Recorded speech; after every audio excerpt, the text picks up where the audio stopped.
পাকিস্তান ও আফগানিস্তানের মধ্যে চলমান যুদ্ধবিরতি ভেঙে একে অপরের বিরুদ্ধে পাল্টাপাল্টি হামলার অভিযোগ উঠেছে। সীমান্ত এলাকায় সংঘর্ষে হতাহতেরও দাবি করেছে তালেবান প্রশাসন।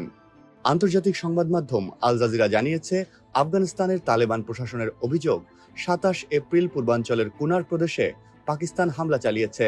এতে অন্তত ৪ জন নিহত এবং বহু মানুষ আহত হয়েছেন।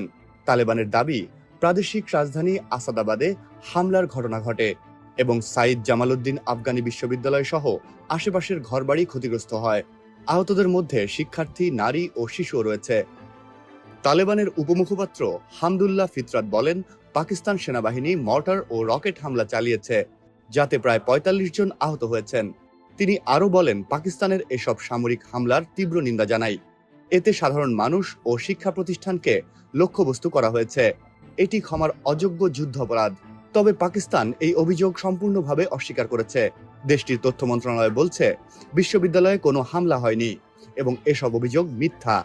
পাকিস্তানের সীমান্তরক্ষী বাহিনীর এক মুখপাত্র একে যুদ্ধবিরতির পর সবচেয়ে ভয়াবহ সংঘর্ষ হিসেবে উল্লেখ করেছেন।